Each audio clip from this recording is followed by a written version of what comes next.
Mabu stance. Mabu, classical. Combat Mabu stance. Where do we have it in combat? Here, for example, or here. Wherever you stand with your legs parallel, here, I'm in Mabu. This is Mabu. This is Mabu. This is Mabu.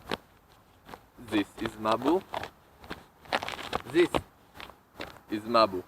So the first combat stance we have is just stand with your feet sort of parallel.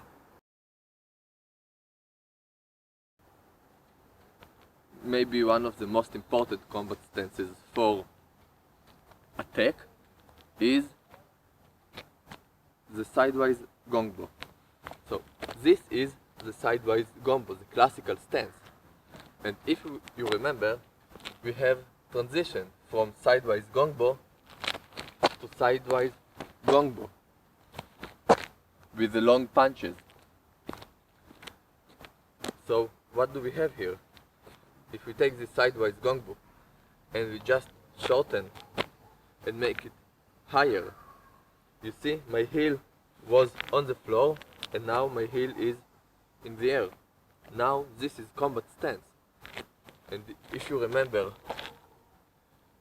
the transition, so now I can do it here.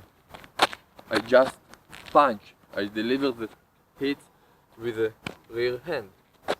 The classical cross. See? Together. Classical sidewise gongbo becomes the combat high stance. Almost every time you want to shorten the range and hit with your rear hand, it's this sidewise gongbo, but the combat version, not the classical version. See, I just want to push him. I have to push him. I use my rear leg as force delivering as a source for my force. And the important is this. The rear leg is drawing the force from the ground. I push down and the ground pushes me back. The front leg is pointing the direction where the force goes and where I want to propagate. See? If I put my leg this direction, I will move this direction. If I put my leg this direction, I will switch direction. So this is the second important combat stance. The sidewise gongbo becoming combat sidewise gongbo.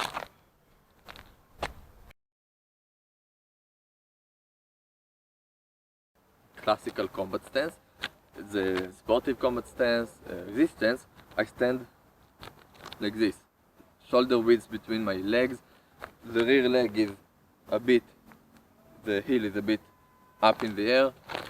I'm not standing with my legs locked, I'm sitting in my legs. My arms are here. If I put my arms too close, if the arms are too close, so I just need to punch him with his own fist. If his arms are here, too far, I can just grab. Or I can just move him aside and he has little to do about it. So this is too far, this is too close. He can stand with open palms, and then this is good, but this is also dangerous. I can grab his fingers, but he can also grab me. So it works in both directions. You can stand with your fist closed, and then you can't grab, you can hit, but I can't grab. So there are advantages and disadvantages for each position of the palm. Of course, with the fist, less chances to break your fingers, but more chances to break your knuckles when you hit with the hard fist. So advantages and disadvantages. The stance itself is similar to the sidewise gongbo, but this is frontal stance. I stand with my pelvis pointing towards my rival or enemy, and I can sidestep mostly in one direction. As you can see, if I want to do something else, I need to switch legs, and this is why the whole concept, the common talk is about strong leg and weak leg. Usually in sports you can see the fighters have preferred side to stand. In reality, in real life, you don't always know where the rival is coming from. For my right, so I will stand in the left position, it's actually with the right leg front. If he comes from my left side, I will turn with my left leg front, and this is the right-handed position. So this is the stance, the common stance, and this is very good for frontal attack. Frontal attack because I can have my step I can make a long step forward and just throw the jab, easily done, and coming with a cross. And this stance also becomes very easily the sideways gombo stance, the more sideways step and not the frontal combat stance.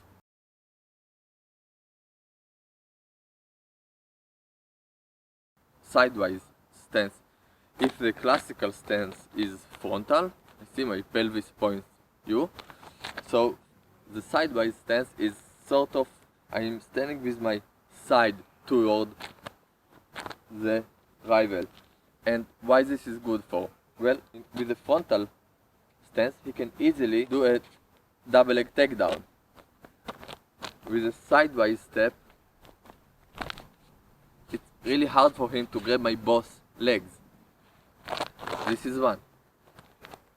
Another feature, my cross section is smaller, less target to hit directly.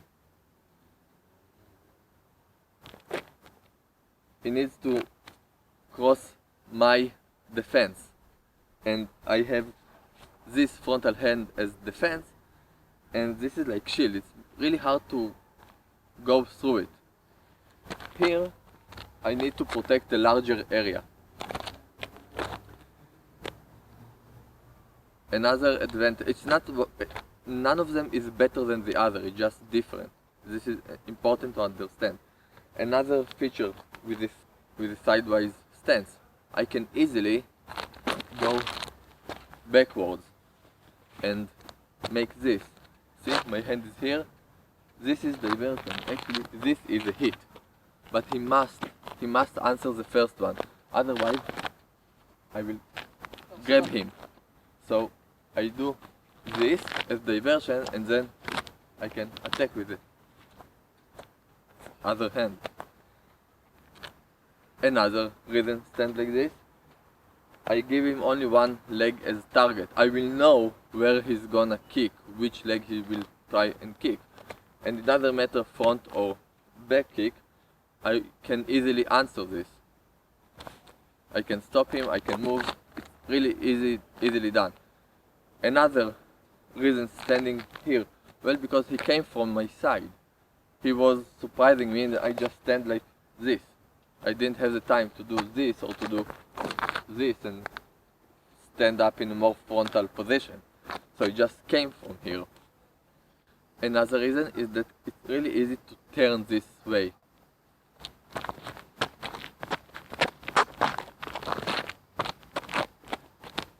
Much easier than doing this. And staying in this frontal position. If I sideways, it's much easier because I can walk backward very easily and stay in the sideways position.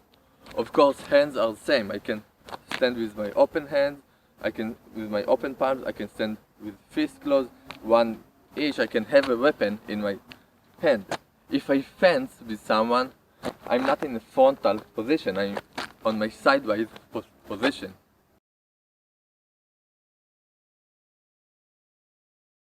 Just a stance. You're just standing like this. Why? Because you're on the street, you're doing shopping, whatever. You don't walk with your hands here usually and seeking for targets. You're not playing Call of Duty and or Mortal Kombat. You just walk. Your hands are down, and if you want to respond quickly, lead the movement with your elbows for defense in short range. So this is the stance, just regular stance. So I lead with my elbows, even on the side. My elbows. If I do something longer, I won't make it in time. So I need to bring my elbows up. Okay, this is much faster.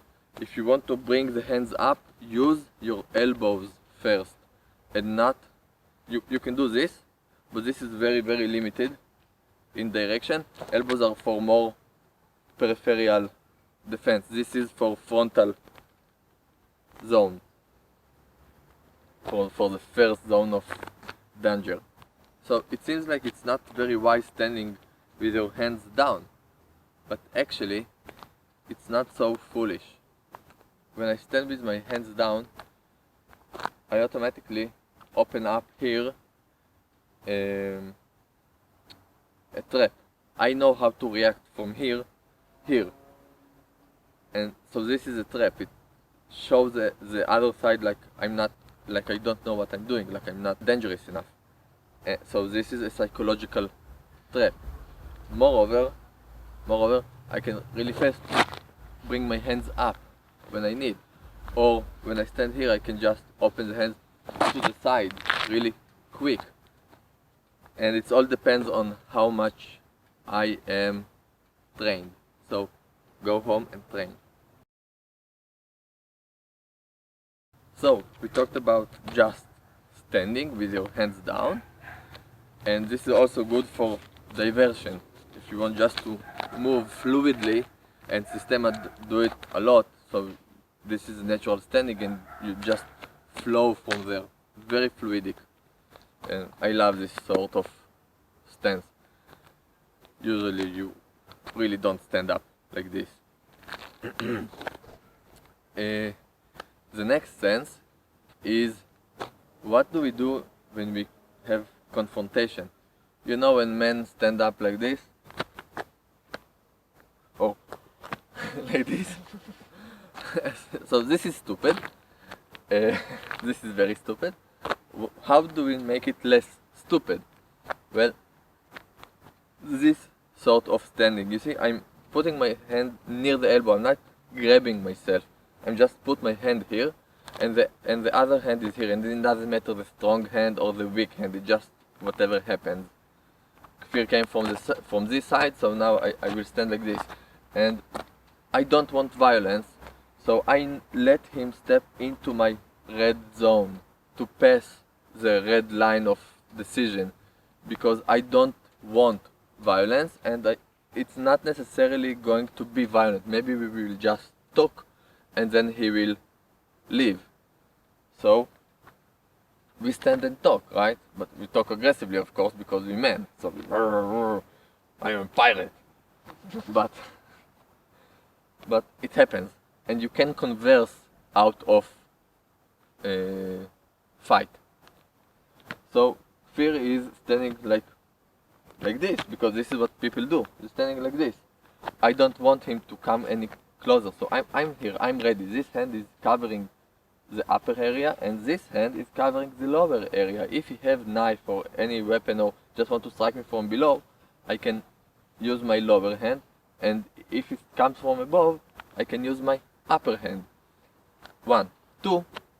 When I stand like this, you see my chin is a bit inwards, not here, but here. Why? So I can give him a headbang. If my chin is up, this is dangerous to my neck. When my chin is down, my neck is strong. And the handbang is, of course, as I taught you before, with the entire body behind it. This is another thing. When I stand here, I can easily, I just put my hand here. Don't come closer. Usually he will say, move your hand away, don't touch me. And I will answer, I'm not touching you, you touching me, I just put my hand here. This conversation leads to nowhere, but this is what happens. And when my hand is here, I feel him. I know where his weight is, and I can easily do stuff like this. I can easily do stuff like this. I can easily do stuff like this. So my hand is here, and I put my hand on him, heavy. He needs to feel the weight of my hand. So it deteriorates. It keeps him in sort of less confidence than he had the second before in this position. Because from this position he can headbang me, and this is very symmetrical position. This is not. And from here I can easily fight wherever I want. Hit up, hit down, use my leg. This is diversion. He can't see my leg. So my leg can do this. My leg can front kick him to the shin. This is very painful. When this happens, he's looking down. When he's looking down, I can just poke his eyes. So this is a man's stance for a violent conversation, for a dispute, let's say. This, okay? This. The hand is here. This. Don't stand like this. You are locked. Don't stand like this. You can stand like this. The hand is down. It's not here. It's here. The hand, it's the same stance as this. But here, I just, as if I'm thinking, and it gives me more manipulation on the upper areas in this.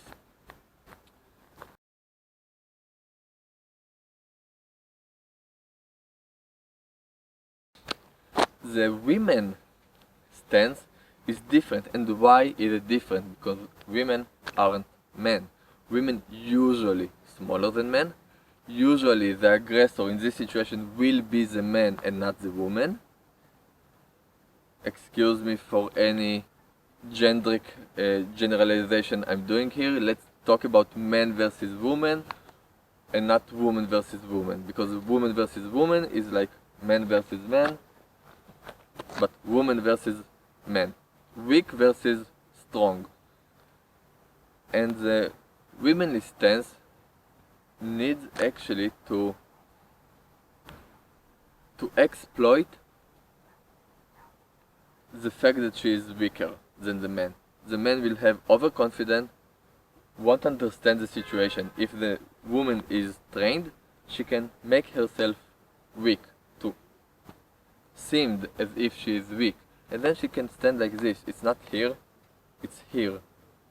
Okay, it's like a disputed conversation. It's like, no, please don't, you don't understand, my hands are here. Why? Because men usually won't punch a girl, they will slap a girl. So I can just raise my hand. I raise my hand easily from this position here. And then I pull down, up, up and down. This is backward arm rotation. I do it with both hands, as we did with the backward arm rotation. And then we have this. Up, down. As a woman, if I would be a woman and he would be an aggressive man, I would like to protect myself and buy myself time to escape the situation. I'm not going to knock out him. I'm not going to fight him.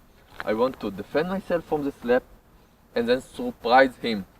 You have only one chance of doing so. Surprise him with eyes, with fingers to the eyes, 4 fingers, not 2 fingers, 4 fingers for better odds. Fingers to the eyes and deep into the eyes, this hand going down, and then grab your keys, grab the child, grab whatever you need and escape the situation. Take the car and escape. The idea is, for defense purpose for women in this situation, is not to knock him out, is to save yourself. So this is a stance. I'm small, I'm weak, you can yell at me. Oh, you're becoming violent, I can hurt you and escape.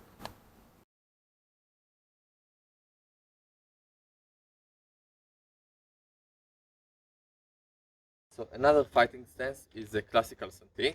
This is 60-40% of the weight, and it's based on the stance with shield and spear or lance. So I want to defend and against for long distance, and I'm moving as one unit. So this is the empty-handed stance. Of course, in combat we won't stand with the hand low, we will stand with the hands here, but for defense purposes this is very good to keep my perimeter and keep the distance for the enemy, and for closing the range I can just use it with first step with down up force or closing opening force like figure 8 to close and open. So this is the propagation is in half steps. See, I'm not changing my leg. I can just do it with half steps and it's long enough. Very good stance if you know how to do it. It looks stupid if you don't understand it. So try it and see where you learn how to understand the stance properly. If I want to close the range, here again, I can do full step. I don't have to move in half steps.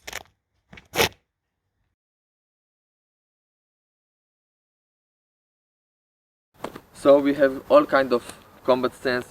Mabu stance, we have the sideways gongbu stance, we have the classical frontal combat stance, we have the sidewise stance, we have the hands down stance, we have the dispute stance for men and for women. Classical Santi, this is from the internal martial arts. These are the basic, all the rest are just what happens in combat, like all kind of transition stance. Like we have this stance which turns from this sideways gongbo into this sideways gongbo. For example, 1, 2, see? And now back to this sideways gongbo. So there isn't a preferred one, they're all good. It depends on the situation, depends on you, and just train them all and learn yourself.